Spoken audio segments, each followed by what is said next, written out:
Oshinoko ending opinions. I have something to tell you about Oshinoko.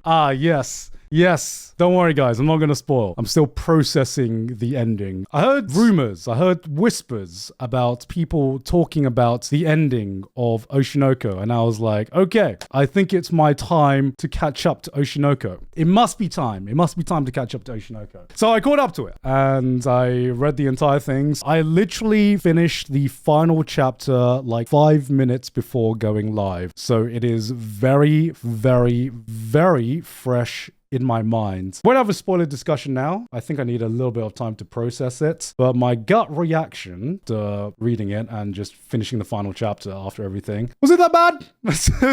I didn't think it was that bad. I went into it with the expectations of like this was going to be a domestic girlfriend's level of a car crash. And I'm like, I don't think it was that bad. I don't think it is. I think it was definitely rushed and messy in some points. But in fact, I thought I was satisfied with the ending. I was satisfied enough. I was like, okay, the final chapter didn't get the epilogue that I maybe wanted to see how every character ended up and what every character ended up doing. But I was just like, I get it. It wasn't a complete disaster like some people were saying. I just thought it reflected the overall theme of the story well enough. Pretty much Oshinoko has been focusing on darker aspects of the entertainment industry and especially the darker aspects of the idol industry. And I thought the ending reflected, it was like a bittersweet ending. It wasn't a happy ending. It was just a bittersweet ending. I just thought, okay, yeah, I can vibe with that. I can dig what you're trying to say with this. I think my biggest problem with Oshinoko happened way before the ending. My biggest problem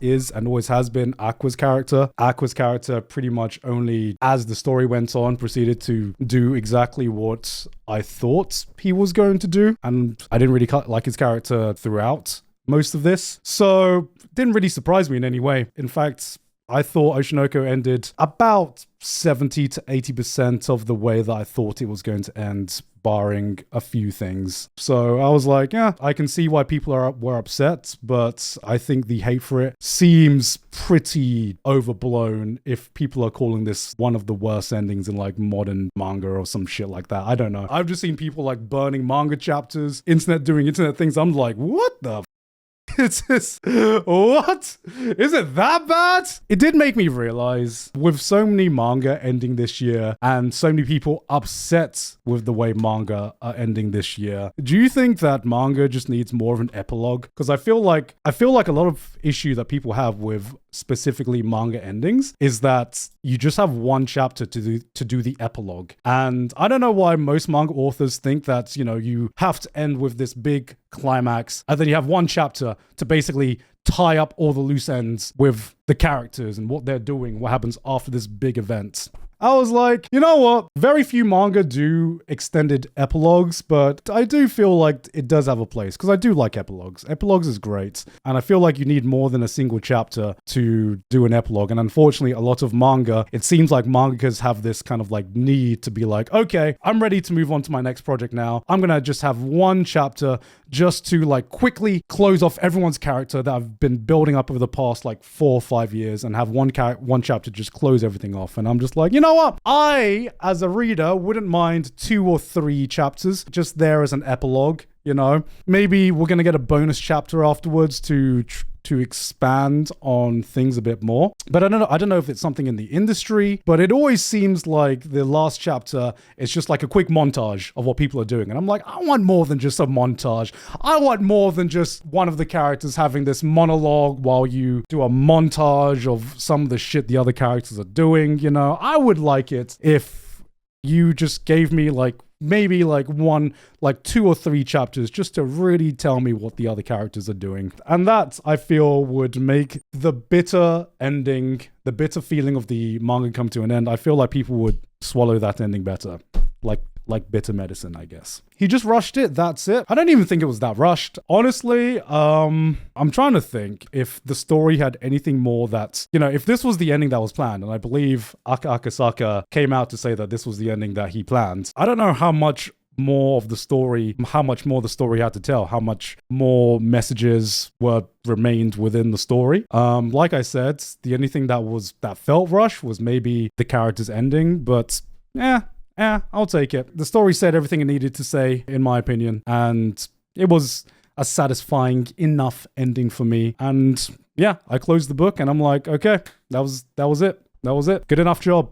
You did good enough. That was basically my feelings. Kana's character was basically useless. Oh, I say this as a Kana fanboy. I say this as a Kana fanboy. I cheered for her in the end. I was like, yeah, I would like her to have a W, but in order for her to have a W, you would need to expand like way more on what, for me, I really liked Kana as a character, but yeah, her character in the overall story of it did feel like he had a lesser impact than other characters. And I think it's just my biases. I just wanted her to get a W, man.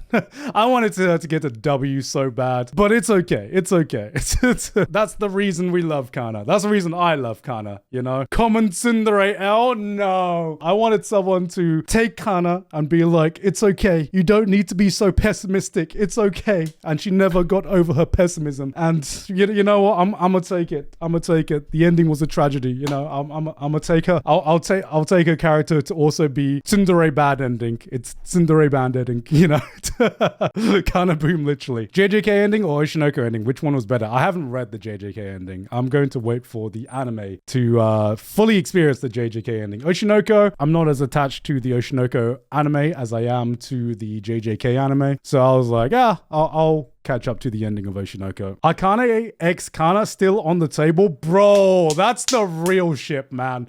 That is the real ship. In this entire time, I was like, Kana, you can do better than Aquaman. You can do better than this edgy protagonist. Akane and Kana, they were the real ship, man. Let's be real for a second. Let's go. Akane X Kana ending, bro. When, some of those final scenes with Akane and Kana, man. Some of those final scenes, I was like, oh man, just be friends already, please. I just want you guys to be friends. Please. Nah, Akane too goated for Kana. You're right. Kana is too goated for Akane. You're right. You're right. You're right, commenter. You're right. Maybe I'll have a full spoiler discussion later, or maybe I'll do a video on it. I'm not sure right now. Everything is just marinating right now. That's the right word to use, right? Sometimes you just gotta let an ending just sit there for a little bit to really truly know what you feel about the ending. Let the ending end.